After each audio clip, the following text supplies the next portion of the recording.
Okay, what we're going to tie here is a Adams type fly using some different kind of material. This is packaging foam. It happens to be gray. You see, you can, almost everything comes from Europe, and Japan comes wrapped in plastic packaging foam. And what you do is you just strip it with a razor blade so that you don't kink it, so it doesn't break.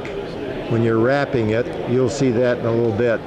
And the other material I'm using is automobile seat belt. This is used for the post and wing material.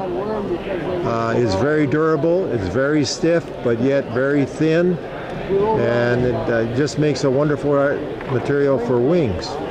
And in order to get it ready to be used, you take a pair of scissors and you cut off the edges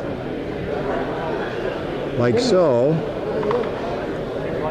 and the other edge,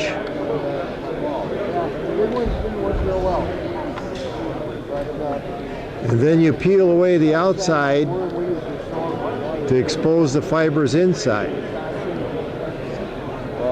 And you can do this all the way down, so you end up with something like this. And what we're going to do is we're just going to pull out a bundle when we're ready to use it for wing material.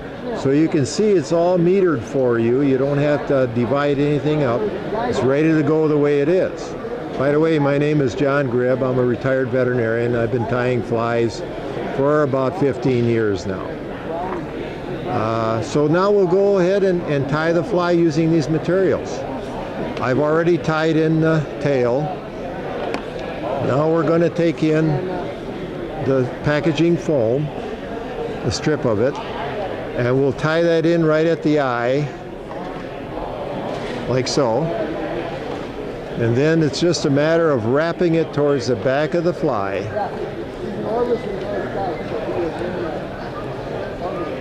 When you get to the back of the fly, you wrap it towards the front. And when you get to the eye, you want to take an extra turn or two to make a thorax. Then it's just a matter of taking the thread behind the post or this material, like so. And you can see the body is pretty good right there, but we're going to make it perfect by ribbing it. And what I do is I take a pencil, and I like a black rib, so I'm going to color the thread right here.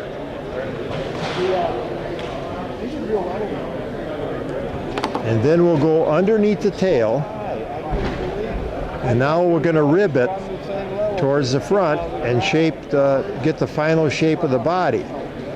And if you notice, now it's almost perfect.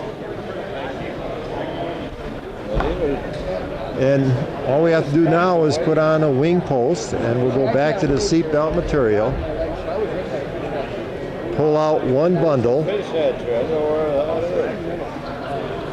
already metered, right size,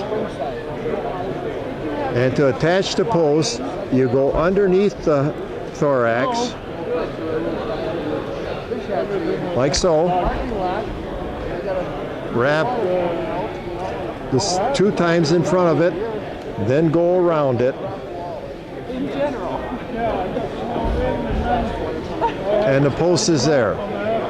And being that it's under the fly, it won't pull out. So, and you can see how it stands up. It's real fine, and it really stands up fine.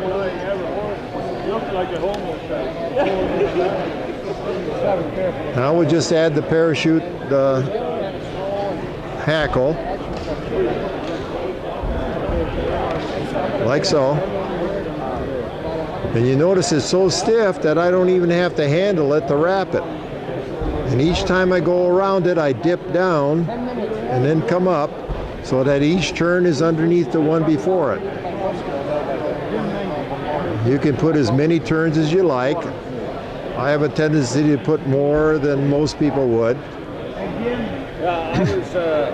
And again, I never even had to hold the post or anything. And then instead of tying the fly or the hackle off at the eye, what I do is I just go up underneath and go around the hackle and the post. a guy in Blackwood. So now all I have to do is just tie that off. See, when I had my best luck with, I try to get a little slow down. I can't move, so I got to keep changing flies. And cherries, got cherries. Take a load off. So,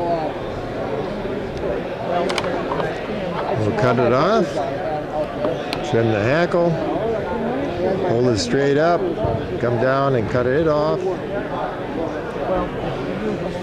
Now to shape the wing,